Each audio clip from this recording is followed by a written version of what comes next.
قول کچھ اور ہوگا، عمل کچھ اور ہوگا۔ اے ایمان والو کیوں کہتے ہو جو کرتے نہیں ہو؟ اللہ کے نزدیک اس کے غضب کو بھڑکانے والی بات ہے یہ کہ تم کہو وہ جو کرتے نہیں ہو۔ تو وہ شخص مومن نہیں ہے، وہ نمازی ہو، وہ روزے دار ہو، وہ متقی ہو، وہ داڑھی والا ہو، سب کچھ ہو، لیکن یہ کہ اگر پڑوسی امن میں نہیں، چین میں نہیں ہے تو وہ مومن نہیں ہے، نہیں ہے، نہیں ہے، خدا کی قسم نہیں ہے۔ حضور نے فرمایا صلی اللہ علیہ وسلم، اللہ تعالیٰ نے حضرت جبرائیل علیہ السلام کو وحی کے ذریعے سے حکم دیا، فلاں شہروں کو اس کے رہنے والوں سمیت تلپٹ کر دو، الٹ دو۔ حضور نے ارشاد فرمایا کہ اس پر حضرت جبرائیل نے عرض کیا علیہ السلام، پروردگار ان بستیوں میں تو تیرا فلاں بندہ بھی ہے جس نے پلک جھپکنے جتنی دیر بھی کبھی معصیت میں بسر نہیں کی۔ اب غور کیجئے، اس سے اونچا نیکی کا مقام ہو سکتا ہے؟ یہ گواہی دینے والا کوئی کرائے کا وکیل نہیں ہے، حضرت جبرائیل ہے، اور گواہی کہاں دے رہے ہیں؟ بارگاہ خداوندی میں، جہاں ابو جہل اور فرعون بھی جھوٹ نہیں بولیں گے، سچ بولیں گے، قال ثوابا، وہاں یہ گواہی دے رہے ہیں۔ اس شخص کے ایمان اور عمل صالح کا کیا حال ہوگا جس کے بارے میں جبرائیل کی گواہی ہے کہ پلک جھپکنے جتنی دیر بھی کبھی معصیت میں بسر نہیں۔ قال فقال، حضور نے فرمایا، اس پر اللہ تعالیٰ نے ارشاد فرمایا، الٹو اس بستی کو، پہلے اس شخص پر پھر دوسروں پر۔ فإن وجهه لم يتمعر في ساعة قط، اس لیے کہ اس شخص کے چہرے کا رنگ کبھی میری حمیت کی وجہ سے بدلا نہیں، یعنی یہ کہ یہ دیکھتا رہا برائیاں پھیل رہی ہیں، منکرات کا عروج ہے، جو معروف ہے وہ دبا ہوا ہے، شریعت کے جو ہے دھجیاں بکھیری جا رہی ہیں، اللہ کے احکام جو ہے ان کو توڑا جا رہا، اور یہ لگا رہا مست رکھو ذکر و فکر صبح گاہی میں اسے، پختہ تر کر دو مزاج خانقاہی میں اسے۔ ایمان جب تک صرف ٹپ آف دی ٹنگ پر ہے، اقرار باللسان، عمل جدا ہو سکتا ہے، قول کچھ اور ہوگا، عمل کچھ اور ہوگا۔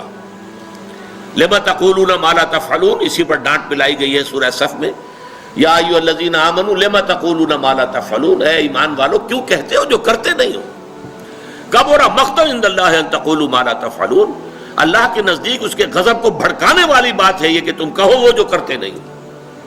تو جب تک تو صرف ٹپ آف دی ٹنگ پر ہے، صرف اقرار باللسان کا درجہ ہے ایمان کا، تو عمل علیحدہ، قول علیحدہ، یہ متضاد ہو سکتی ہیں دونوں چیزیں۔ لیکن جب ایمان دل میں گھس جاتا ہے تو پھر ظاہر بات ہے کہ اس دل کے تابع ہے انسان کی پوری شخصیت۔ اس کے بعد کیا ہوگا؟ پھر عمل اس کے تابع ہو جائے گا، عمل اس کے مطابق ہوگا۔ عمل لازماً جو ہے، کیسے یہ ہو سکتا ہے کہ یقین ہو دل میں اور اللہ کا حکم جو ہے انسان توڑ رہا ہو؟ یقین ہو کہ مر کے اللہ کے حضور میں حاضر ہونا ہے، اور پھر اس کے احکام جو ہیں اس کی خلاف ورزی کی جا رہی ہے۔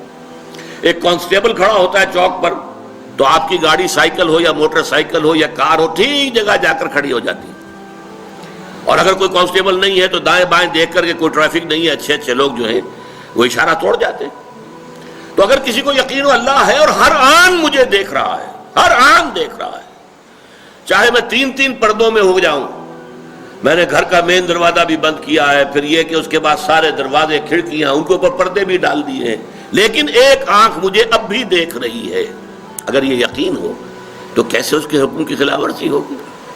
اس لیے میں نے حدیثیں آپ کو سنائی تھی، لا یزنی الزانی حین یزنی وہو مومن، کوئی زانی حالت ایمان میں زنا نہیں کرتا۔ کیسے ممکن ہے کہ دل میں ایمان ہو اور زنا ہو رہا ہو؟ ناممکن۔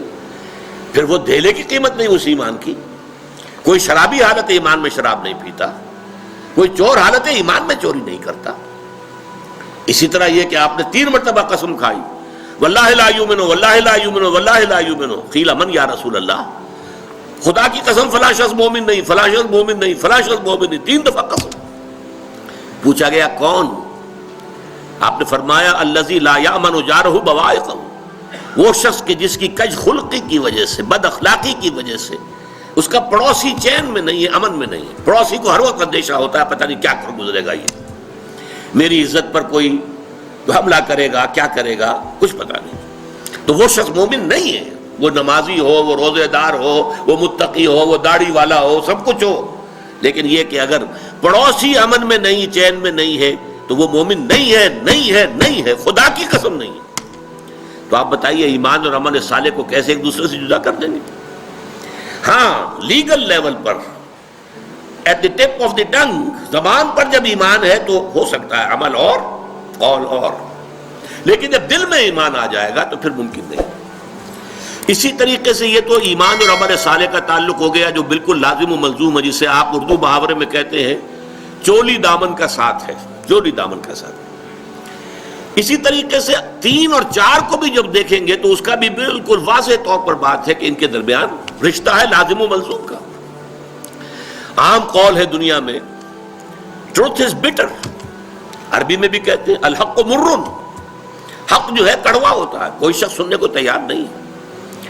آپ کوئی اچھی بات کسی سے کہیے، تنقید کیجئے اس پر، اگر اس نے کوئی غلط حرکت کی ہے تو آپ کو ریزنٹمنٹ کا سامنا تو ہوگا، کوئی عملی اقدام آپ کے خلاف نہ ہو، یہ بھی ہو سکتا ہے کوئی آپ پر زد و کوب کرنے کے لیے بھی آمادہ ہو جائے، تو یہ تو آئے گا۔ خیر کی دعوت کو اور نیکی کی تبلیغ کو ظاہر بات ہے کہ ٹھنڈے پیٹوں برداشت نہیں کیا جاتا، یہ اس اعتبار سے لازم و ملزوم ہے۔ بدی جو ہے وہ آسانی سے راستہ نہیں چھوڑتی نیکی کے لیے، بلکہ نیکی کو قربانیاں دے کر اور محنتیں کر کے اور مشقت کر کے اور تکالیف جھیل کر ثابت کرنا پڑتا ہے کہ ہاں واقعی نیکی کا حق ہے کہ اس کا غلبہ ہو۔ تو یہ دونوں چیزیں، ایک ایمان اور عمل صالح لازم و ملزوم، تواصی بالحق تواصی بالصبر لازم و ملزوم، یہ جو درمیان میں لنک بنتا ہے 2 اور 3 کے درمیان، عمل صالح اور تواصی بالحق کا لنک کیا ہے، یہ ذرا سمجھنے کی بات ہے۔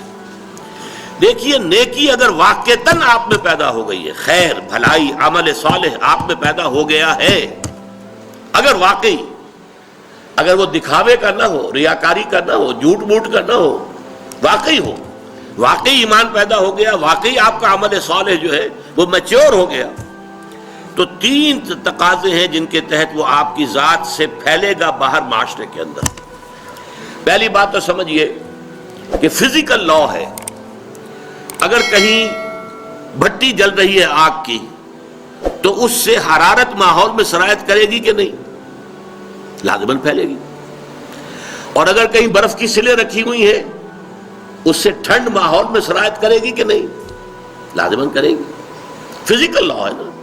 اگر آپ میں نیکی ہے، عمل صالح ہے، خیر ہے، یہ خیر آپ سے لازماً معاشرے کے اندر سرایت کرے گا، پھیلے گا۔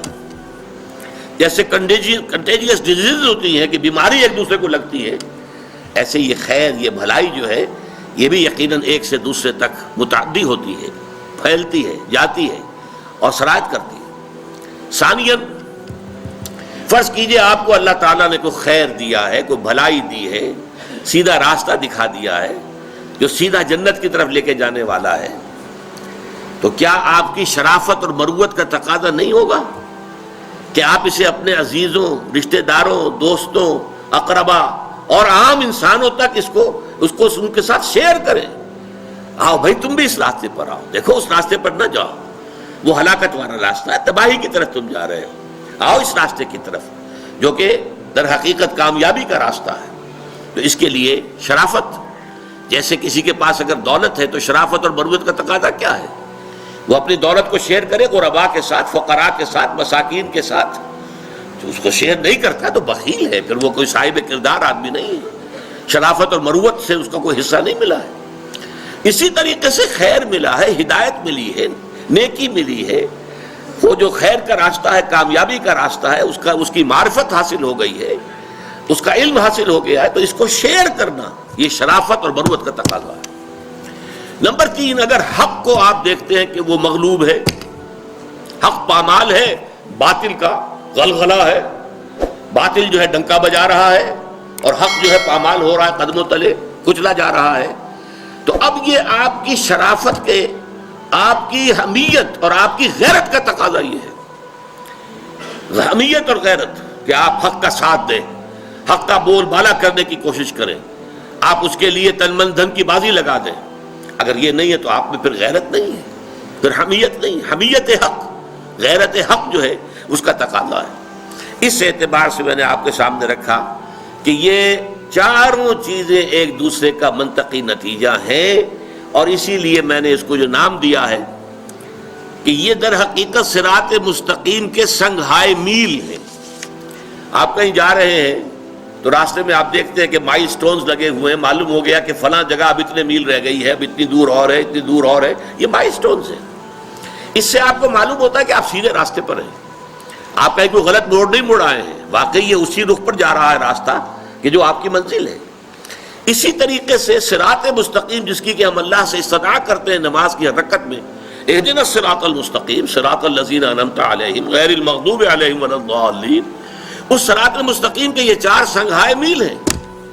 پہلا ہے ایمان، قلبی ایمان، دلی یقین والا ایمان، پرسنل کنوکشن والا ایمان۔ دوسرا ہے نیک عمل، اچھے اعمال، بھلائیاں، خوش خلقی، لوگوں کی خدمت خلق، اللہ کے احکام پر عمل، عبادات کو بجا لانا بہتر سے بہتر انداز میں، جو حقوق جس کے شریعت نے معین کیے ہیں وہ سارے حقوق ادا کرنا، پڑوسی کا حق ہے، والدین کے حقوق ہیں، اولاد کے حقوق ہیں، وہ سارے حقوق ادا کریں۔ تیسرا یہ ہے کہ پھر حق کے علمبردار بن کر کھڑے ہو جائیں، اور یہ کہ خیر کی دعوت دیں، لوگوں کو اللہ کے دین کی طرف بلائیں، نیکی کا حکم دیں، بدی سے روکیں۔ یہ سنگھائے میل ہے۔ اگر ایمان آپ سمجھتے ہیں کہ آپ کو حاصل ہو گیا، نیک عمل نہیں ہو رہا، تو سمجھ لیجئے کہ غلط موڑ مڑ گئے آپ ایمان کے بارے میں دھوکے میں آ گئے، ایمان ابھی آپ کو حاصل نہیں ہوا۔ اگر ایمان حقیقی ہوتا تو عمل صالح لازماً ہوتا۔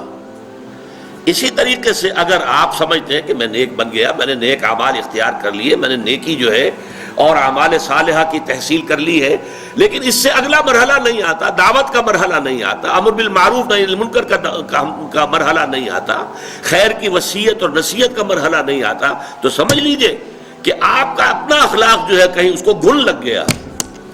جیسے آپ نے کہیں دیکھا ہوگا بجلی کے بعض ایسے لیمپ ہوتے ہیں یا اس طرح کی جو ہے وہ سکائی کرنے کے لیے بھی ہیٹرز ہوتے ہیں، جن میں اصل میں تو اوپر بجلی کے وائرز میں سے جو ہے حرارت نکل رہی ہوتی ہے، لیکن نیچے نظر آتے ہیں کہ انگارے دہک رہے ہیں، نہیں، نظر تو ایسے آ رہا ہے کہ جیسے انگارے ہیں، اور یہ جو انگارے جو ہیں یہ روشنی دے رہے ہیں اور آگ ہے نہیں۔ وہ ہو سکتا ہے کہ آپ کا عمل صالح بظاہر عمل صالح ہو، حقیقتاً عمل صالح نہیں ہے، اگر وہ آپ کی ذات سے باہر نکل کر معاشرے کے اندر سرایت نہیں کر رہا۔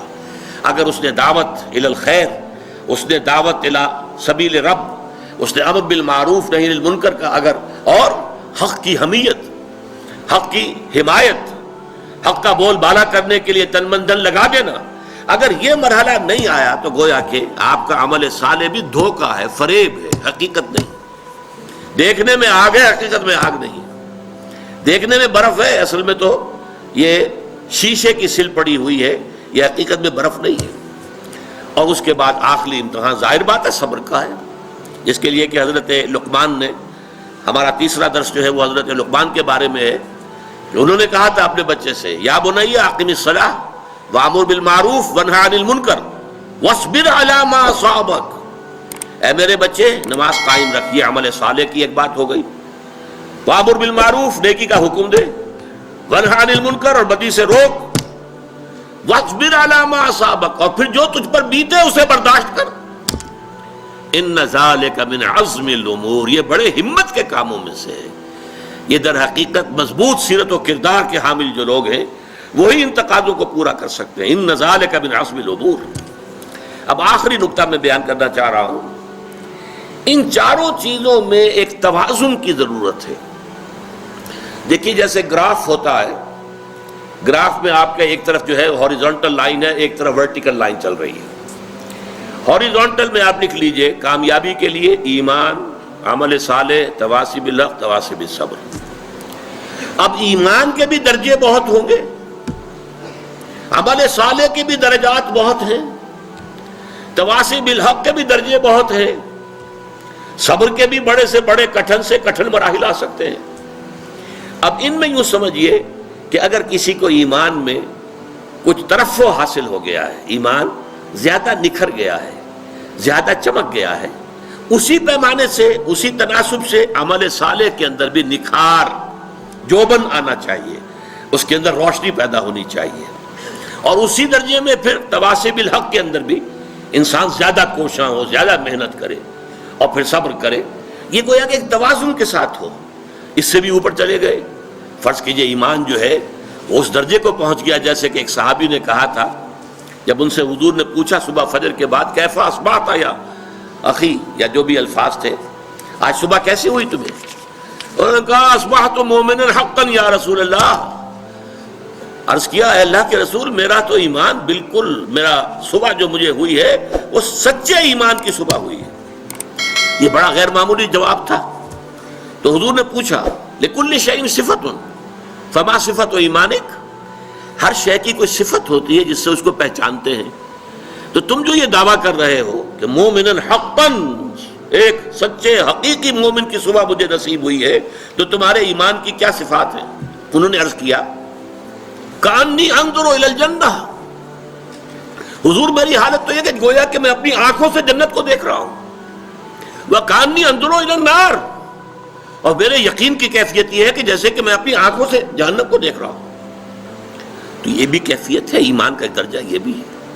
جب ایمان کا یہ درجہ ہو تو عمل بھی بہت بلند ہونا چاہیے، خدمت خلق اس کی زندگی میں بہت نمایاں ہونا چاہیے، اس کے اپنے کردار میں صرف فرائض نہیں، فرائض سے آگے مستحبات، حضور کے نقش قدم پر زیادہ سے زیادہ پیروی، آپ کا انداز ہر طور سے اختیار کرنے کی ہر ممکن کوشش، پھر اسی درجے میں پھر حق کے لیے تن من دھن لگا دینا، جان کی بازی کھیل جانا، یہ چیزیں ایک توازن کے ساتھ بڑھنی چاہیے۔ اگر عدم توازن ہو تو اس کو ہم کہیں گے اپنے میڈیکل ٹرمینالوجی میں there is some pathology somewhere، کہیں نہ کہیں کوئی گڑبڑ ہے، نارمل نہیں ہے معاملہ اگر یہ عدم توازن ہے۔ مثلا ایک روایت جو میں آپ کو سنانا چاہتا ہوں، حضور نے فرمایا صلی اللہ علیہ وسلم اوحى اللہ عز وجل الی جبرائیل علیہ السلام، اللہ تعالیٰ نے حضرت جبرائیل علیہ السلام کو وحی کے ذریعے سے حکم دیا، ان اقلب مدینۃ کذا و کذا باہلھا، فلاں فلاں شہروں کو اس کے رہنے والوں سمیت تلپٹ کر دو، الٹ دو۔ قال فقال، حضور نے ارشاد فرمایا کہ اس پر حضرت جبرائیل نے عرض کیا علیہ السلام، اے رب ان فیہا عبدک فلانا لم یعصک طرفۃ عین، پروردگار ان بستیوں میں تو تیرا فلاں بندہ بھی ہے جس نے پلک جھپکنے جتنی دیر بھی کبھی معصیت میں بسر نہیں کی۔ اب غور کیجئے، اس سے اونچا نیکی کا مقام ہو سکتا ہے؟ یہ گواہی دینے والا کوئی کرائے کا وکیل نہیں ہے، حضرت جبرائیل ہے، اور گواہی کہاں دے رہے ہیں؟ بارگاہ خداوندی میں، جہاں ابو جہل اور فرعون بھی جھوٹ نہیں بولیں گے، سچ بولیں گے، قال ثوابا، وہاں یہ گواہی دے رہے ہیں۔ اس شخص کے ایمان اور عمل صالح کا کیا حال ہوگا جس کے بارے میں جبرائیل کی گواہی ہے کہ پلک جھپکنے جتنی دیر بھی کبھی معصیت میں بسر نہیں کی۔ قال فقال، حضور نے فرمایا، اس پر اللہ تعالیٰ نے ارشاد فرمایا اقلبھا علیہ وعلیہم، الٹو اس بستی کو پہلے اس شخص پر پھر دوسروں پر۔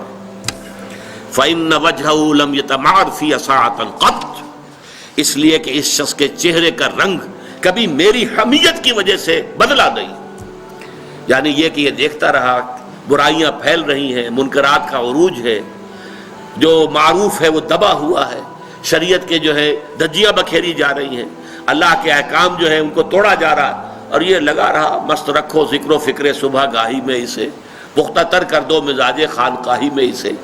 اس نے باطل کا مقابلہ نہیں کیا، اس نے حق کی حمیت میں کھڑے ہو کر اور لوگوں کو جو ہے حق کی دعوت نہیں دی، اور ان کی طرف سے کوئی جو ریزنمنٹ تھی اس کو برداشت نہیں کیا، یہ زیادہ بڑا مجرم ہے۔ اقلبھا علیہ وعلیہم، الٹو ان بستیوں کو پہلے اس پر پھر دوسروں، یہ ہے عدم توازن۔ اس کی دوسری انتہا کیا ہوگی؟ فرض کیجئے ایک شخص ہے، وہ اقامت دین کے لیے جد و جہد کر رہا ہے، تن من دھن صبح شام لگا ہوا ہے، یہ اونچا ترین مرحلہ ہے، یہ تواصی بالحق کی بلند ترین منزل ہے، لیکن دوسری طرف حال کیا ہے؟ ایمان بس صرف سرسری سا حاصل ہے، وہ یقین والے ایمان کی طرف کبھی دلچسپی نہیں ہوئی، توجہ ہی نہیں ہوئی، اور یہ کہ اعمال میں نماز بھی بڑی مشکل سے مارے باندھے کو پڑھی جا رہی ہے۔ اگر یہ صورتحال ہے تو یہ عدم توازن کی برعکس کیفیت ہوگی۔ ان چاروں چیزوں میں توازن ہونا چاہیے۔ والعصر ان الانسان لفی خسر الا الذین آمنوا وعملوا الصالحات وتواصوا بالحق وتواصوا بالصبر، صدق اللہ العظیم۔ اللہم ربنا اجعلنا من عبادک الذین آمنوا وعملوا الصالحات وتواصوا بالحق وتواصوا بالصبر